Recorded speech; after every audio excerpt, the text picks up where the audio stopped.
Brooklyn Solar Works, a Brooklyn-based solar firm helping New Yorkers power their homes and businesses. Information on solar solutions for homes, business, and more is available at brooklynsolarworks.com. This is WNYC 93.9 FM and AM 820, NPR News and the New York Conversation.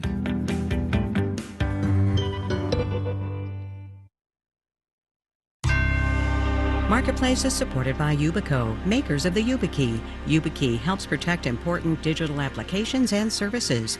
YubiKey, still undefeated, the original passkey. More at yubico.com. Okay, work with me on this one. What we've got right now is Schrodinger's economic data. It is simultaneously good and bad until we open the box. From American Public Media, this is Marketplace. Marketplace is supported by Bitwarden Password Manager. On personal and business devices from any location, Bitwarden is designed to secure sensitive information without the need to remember multiple passwords for every site, account, or application. Learn more at bitwarden.com. And by Odoo, dedicated to providing software designed to scale with businesses. Odoo's programs for manufacturing, accounting, and more aim to provide building blocks for creating a custom software suite. Odoo, what businesses need. And by Schwab. Schwab offers investors choices like full-service wealth management, self-directed investing options, and trading on Thinkorswim. More at schwab.com. I'm Kai Risdal. It is Monday, today the 20th of October. Good as always to have you along, everybody. I would start things off today by reading you a list of the economic data we are going to get this week. But it would be a real short list, as you know, what with the government not governmenting low these past 3 weeks.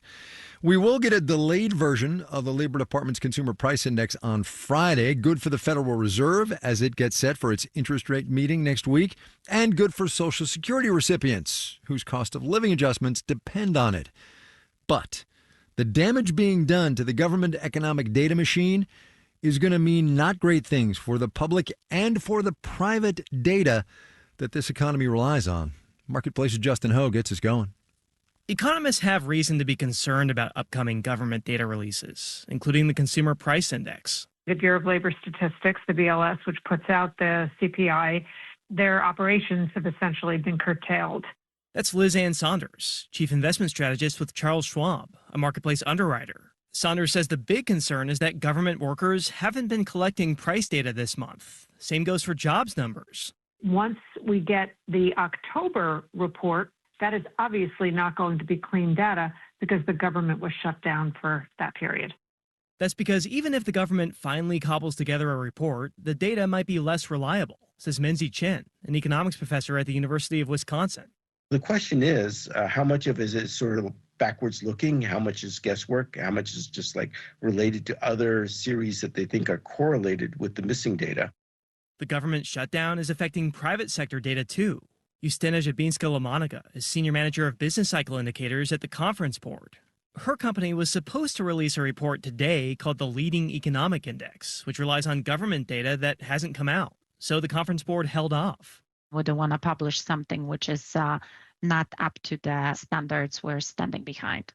Jabinska-Lamonica says the Conference Board will get back to releasing the index when government data starts coming out again. But she says she's going to have to keep an eye out for shifts in that data that might not reflect reality. And maybe look at those data with a little bit of skepticism, considering that it might not fully reflect the time that's usually covered. And skepticism about the economic data can have consequences, says Laura Veldkamp, a finance professor at Columbia. If we don't know what the quality of the data will be, maybe it's good, but maybe it's not. Well, that's uncertainty. That's risky. And that can cause companies to freeze up. What firm wants to say, let's engage in a risky and costly new investment project that has uncertain rewards in an environment where you don't have clear information about what the current state of the economy is? That's why Veldkamp says unreliable data can take a toll on the broader economy. I'm Justin Ho for Marketplace. The government economic data set most missed right now is the monthly jobs report. We're without the September data. October, honestly, is a toss-up, which is not great given where the labor market might be right now. I say might be, as I said a minute ago, too, because we don't know, which is not great. So Marketplace's Kristen Schwab took matters into her own hands and made some calls to people for whom hiring is their job. I asked recruiters to describe, in a word or two, the job market in their eyes. And here's what I got. Sluggishly recovering. Very active. Confusing.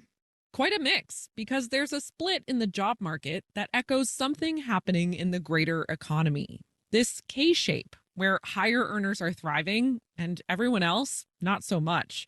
Michael DeStefano is CEO of Korn Ferry's Professional Search and Interim Group and hires across the labor market for different industries and experience levels. The low end of the market is hurting, but the high end of the market is pretty robust. DeStefano says there's always demand for high earners, even in a sluggish economy. The higher up and the bigger the organization, the fewer people there are on the planet that can do those jobs. But he says the rest of the job market relies on an expanding economy. And right now, the picture is mixed. Most of the jobs that we have seen at the mid-level and lower levels are replacement jobs. They are not growth-oriented. Not growth-oriented because companies have been holding back from investing and taking big risks because of interest rates, geopolitical uncertainty. And then everyone's favorite T word. Tariffs. Chris Allaire is CEO of Averity, a tech recruiting firm that focuses on software engineering. He says, added together, all these factors are creating too much uncertainty. And that just put a lot of organizations into some type of okay, hold on a second. It means a lot of Allaire's work right now is about finding talent who he might have jobs for when companies are ready to invest again. He says there are lots of excellent candidates, workers who companies would normally start bidding wars over, on the sidelines. The quality of talent that available is right now on the market has never been higher. It is phenomenal. So tech jobs outside of AI not doing so well. Neither are government jobs with all the federal downsizing. On the positive side, there's healthcare. The Bureau of Labor Statistics expects 1.9 million job openings in the sector each year through 2034. Also doing well are companies that cater to luxury tastes. Susan Levine is CEO of Career Group Companies, which has worked with Prada and Waldorf Astoria hotels. I mean, there's no shortage of successful, wealthy people. Inflation is affecting top earners less because price increases don't hit them as hard. So they're still spending on cars, vacations, and clothes. We've never been busier. We are as busy today as we were coming out of COVID. Levine is very much an optimist, and as tough as it might be in different parts of the job market right now, DeStefano at Korn Ferry is too. It feels as though brighter days are ahead. And each month, touch wood, seems to be getting a little bit more buoyant. And we'll keep on that path, he says, if the Federal Reserve continues to lower interest rates. I'm Kristen Schwab for Marketplace. Let's do the numbers. Dow Industrial's up 515 points, 1.1%, 46,706. The Nasdaq climbed 310 points, that is 1.4%, 22,990. The S&P 500 up 71 points, 1.1%, 6735 there. The week did not start well for Amazon. As you know, Amazon Web Services, in particular, an outage hit its cloud computing services early this morning. Knocked Snapchat, Reddit, and thousands of other websites offline. Things had, of course, improved by afternoon, but there were still some issues. Nonetheless, Amazon.com accumulated 1.6%. Snap toted up 1%. Reddit improved about 3.9% today. Steelmaker Cleveland-Cliffs reported revenue that came in below expectations and a bigger loss than they had been expecting. Even so, quarter is an improvement. Over a year before, Cleveland-Cliffs heated up 21.5%. Also, they're going to start looking for rare earth minerals. Always a winner. Bonds up, yield on the 10-year T-note down 3.9 or 8%. You're listening to Marketplace. The Numbers is supported by Mercury, a fintech that offers banking, credit cards, and financial software. Marketplace is supported by Progressive Insurance. On the road and at home, customers can simplify their insurance needs and protect what's important by bundling home and auto with Progressive Insurance. Learn more about Progressive and bundling at progressive.com. And by Schwab. Schwab knows that investors want control of their financial future. That's why when it comes to wealth management, Schwab is dedicated to giving investors more choices. More at schwab.com. And by UKG. Their HR, pay, and workforce management tools are designed to help business leaders build trust and empower their people. UKG, because when work works, everything works. More at ukg.com/work.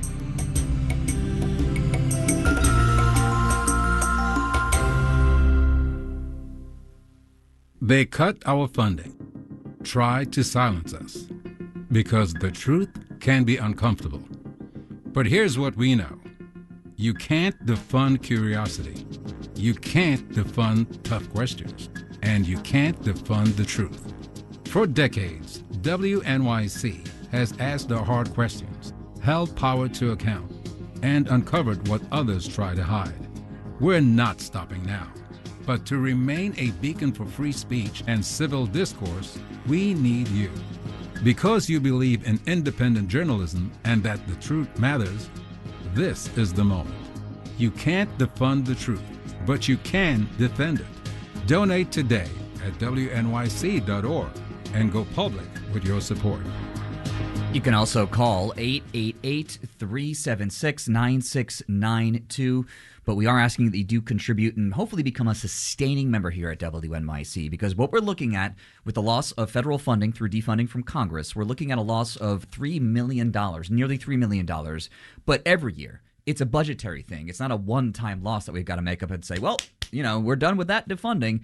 This is a $3 million a year gap in our funding. We cannot provide the same level of continuous service, the round-the-clock continuous service that you get from WNYC if we do not figure that out.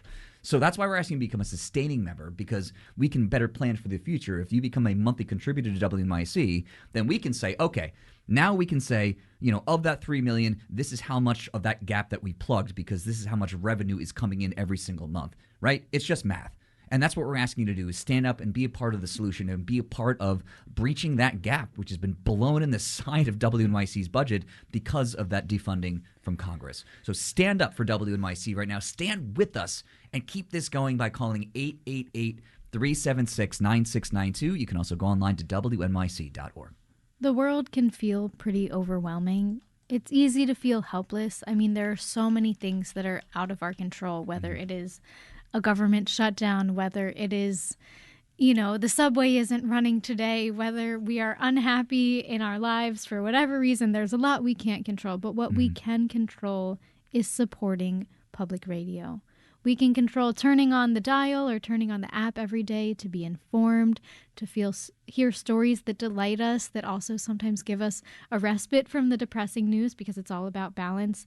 And something else you can do is you can make a donation to public radio. It's so easy. You can pick any amount that is right for you. It takes only a few minutes. So if you're feeling like, oh my God, there's so much I can't control in this world, this is a small thing that you can do that will make a big difference.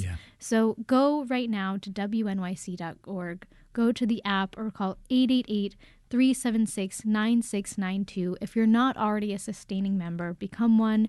If you are one and you can pitch in a little bit more, now would be a great time. Again, 888-376-9692 or WNYC.org.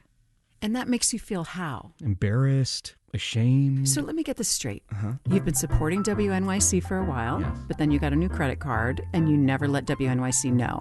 And now your monthly gift is all screwed up. I'm a monster. Well, you clearly care about the station. Yes, I do. I love the way they deep dive into complicated stories. And beyond the news, I love the unexpected stuff too, the humor and the joy. Stories and conversations you can't get anywhere else. I can't get anywhere else. So how do you fix it? Well, I guess I could call them up. Life gets busy, and sometimes we forget about the important things, like making sure WNYC is still getting your monthly donation. So if you're not sure if you're still supporting WNYC, check your bank or credit card statement and make sure WNYC is on it. And if we're not, you can call us or go online. Now, let's talk about that dream you had. Oh, the Brian Lair thing? Yeah, I'd rather not. Let's talk about some fun WNYC gifts, because if you're familiar with public radio and WNYC, we've got some great swag, some really cool offers here, actually. So we have a mini tote. It's like a regular tote bag, but it's small. It's only 10 inches high and 7 inches wide. It is a very cute, adorable tote. You can fit like a book or two in it. We'll give that to you if you contribute to WNYC at a level of $13 a month. Yet, there's yet another cool gift we have. It's a new thing we have here. We're calling it the Micro Tote. Now, it's a keychain, but it looks just like the mini tote, just very small. It's adorable. It really is. We'll give that to you at a level of $8 a month, but you can get both of those things for a combined total of $18 a month. So that's what I would recommend. Either way, go to the website, check out photos of the items. They're so cool. They're so cute. You definitely want them. I know you do. 888-376-9692 or WNYC.org. Yeah, go get those totes right now. Super easy to do it. And it really is the time to do it because we have lost our federal funding. We cannot rely on this funding source that we had been relying on for a long time, which is honestly a blessing in some ways because it really is so powerful having our community supporting us. It is a partnership.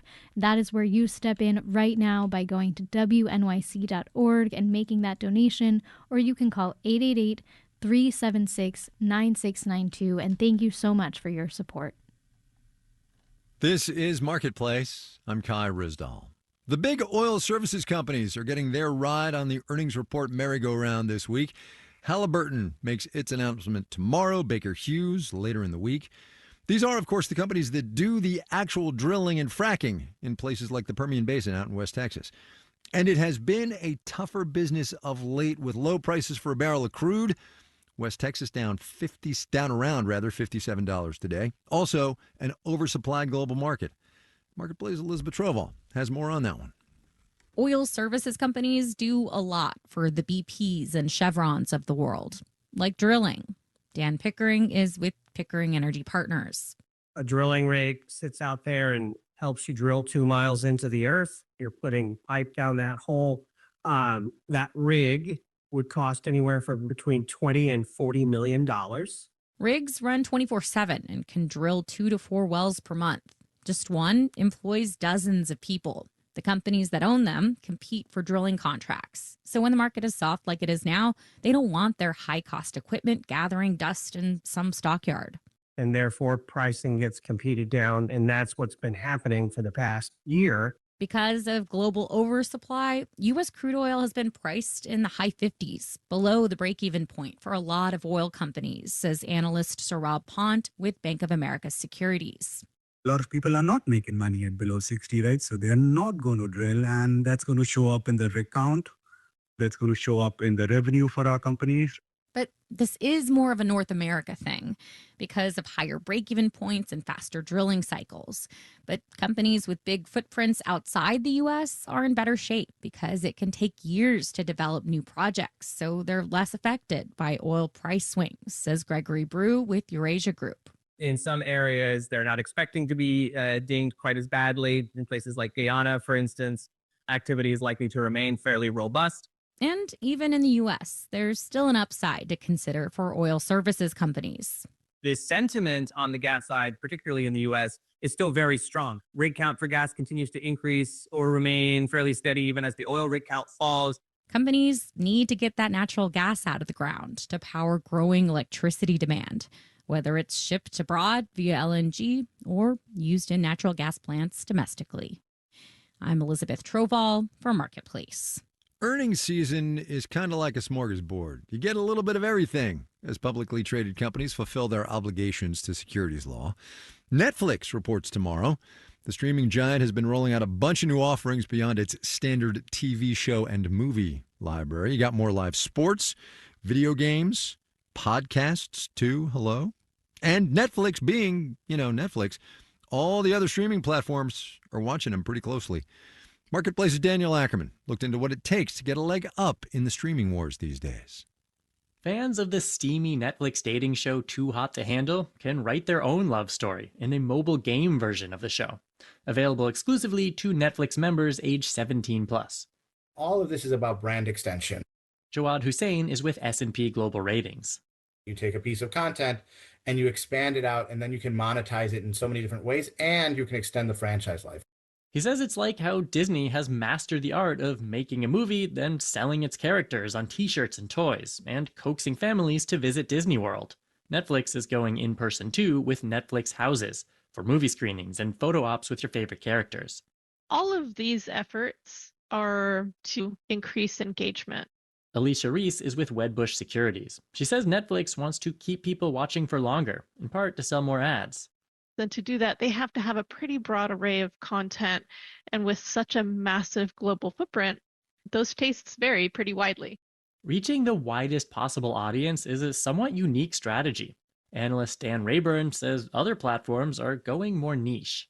In terms of who they want to reach, the type of content that they're going after. For example, HBO Max sold off its rights to stream new episodes of Sesame Street last year. They came right out and said publicly, our members just aren't watching it. Because who thinks of HBO Max as a child's platform? Probably not the folks watching The White Lotus after their kids are in bed. Netflix picked up Sesame Street, by the way. And while HBO is focused on premium content for grown-ups, Jawad Hussain of S&P Global Ratings says Disney has doubled down on the superhero set. Also live sports through its purchase of ESPN. Hussain says early in the streaming wars, other platforms wanted to do everything and be Netflix. The problem was Netflix had just gotten a bit too much of a head start. So now, Hussain says the streaming wars have reached something of a détente, with most competitors choosing their own lanes and settling in for the long haul. I'm Daniel Ackerman for Marketplace.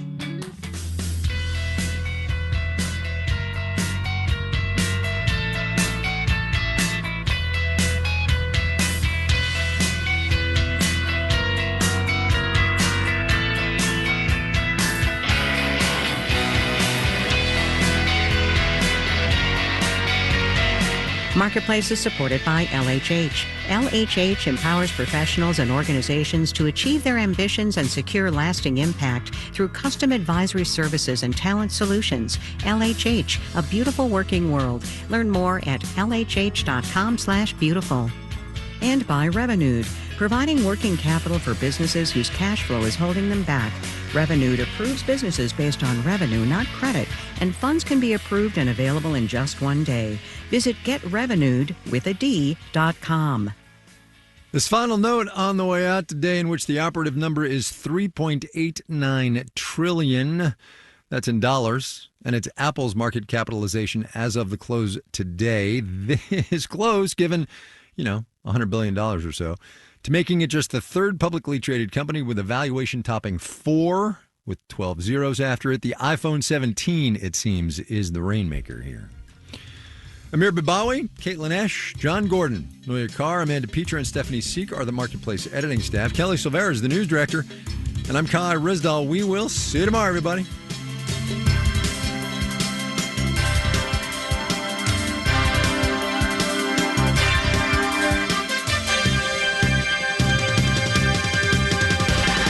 This is APM. Hi, this is John Hodgman, and I've got